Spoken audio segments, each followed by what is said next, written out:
Si je pouvais changer une seule chose dans le temps que je passe à apprendre à coder, ce ne serait pas les tutoriels que je choisis, ni le langage de programmation vers lesquels j'ai commencé. Ces changements seraient à 110 000% de mon état d'esprit. Dans cette vidéo, je vais vous donner 4 éléments qui vous permettront d'adopter l'état d'esprit d'un développeur à succès. Si vous êtes nouveau sur la chaîne, je suis développeur full stack. Je fais aussi de la robotique et je participe à certaines versions des projets open source tels que Django, Django REST, Framework et Rust. Sur cette chaîne, je vous aide à développer l'état d'esprit d'un développeur à succès. Le premier élément est de se concentrer sur la pratique et non sur la théorie. Quand j'ai commencé à apprendre à coder, j'ai commencé une théorie populaire appelée la règle des 10 000 heures pour devenir expert dans un domaine spécifique. Cette règle dit que si vous passez 10 000 heures à faire quelque chose, vous finirez par en devenir maître. Mais attention, il y a un piège. Cette règle mise davantage sur la quantité que sur la qualité. Parce qu'en suivant cette règle, vous pouvez facilement vous laisser aller lire un tas de livres ou regarder un tas de tutoriels en pensant que c'est des chemins qui vous rendra compétent. C'est complètement faux. En programmation, il faut plutôt adopter une philosophie différente. Remplacer les 10 000 heures par 10 000 lignes de code, où chaque ligne suivante est meilleure que la précédente. Le codage ou la programmation est un métier où vous améliorez un état lent, parfois mauvais et inefficace. Un peu comme quelqu'un qui apprend à jouer de la guitare, à comprendre l'histoire, la finance ou tout autre domaine riche en informations. C'est pourquoi il est essentiel de se concentrer sur l'amélioration continue, en corrigeant vos erreurs précédentes, plutôt que simplement d'accumuler des heures d'apprentissage, sans savoir si vous avancez ou pas. Le deuxième élément, c'est l'ego et l'ennemi.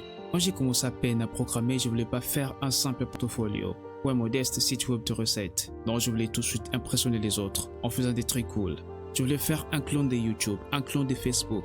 Je voulais que mes lignes de code soient sophistiquées. Je voulais que mes codes contiennent les algorithmes les plus puissants. Pourquoi? Parce que je cherchais la reconnaissance. C'était mon ego qui parlait, mon désir de prouver quelque chose aux autres, mais surtout à moi-même. Alors que la réalité est tout autre. En commençant par des projets plus simples, on apprend mieux, on évolue plus rapidement et surtout, on se débarrasse de ces stress inutiles.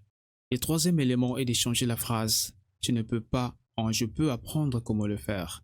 Dans l'ingénierie logicielle, un développeur est considéré comme étant un gestionnaire de l'information. Ce n'est donc pas votre travail de tout savoir. Vous ne saurez jamais tout, mais vous êtes censé trouver des solutions à chaque problème que vous allez rencontrer. Supposons que vous êtes développeur back-end. Vous êtes censé trouver des problèmes liés au back-end.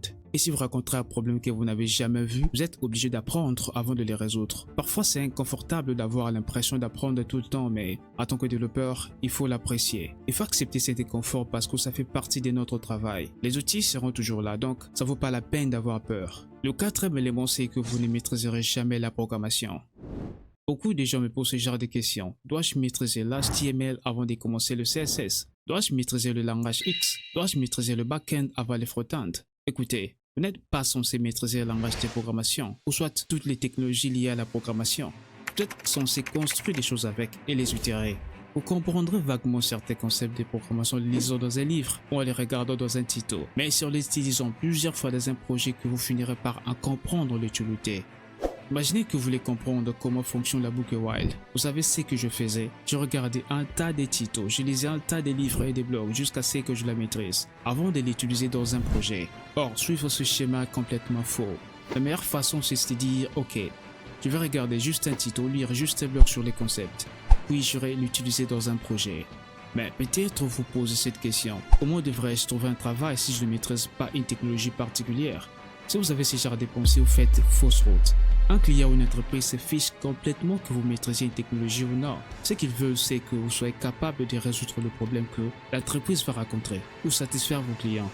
On cherche un développeur qui est courageux, persévérant, patient et qui adore apprendre tout le temps. C'est comme cela que sont faits les bons développeurs. Ils maîtrisent les bases, pas lisant les livres ou en regardant les tutos à l'infini, mais plutôt à travailler sur des projets concrets. Ces genres de développeurs arrivent à s'adapter à n'importe quel environnement. N'oubliez pas, en développement logiciel, la seule limite c'est votre imagination. Si vous cherchez une façon d'apprendre à programmer avec moins de stress, je vous invite à regarder cette vidéo.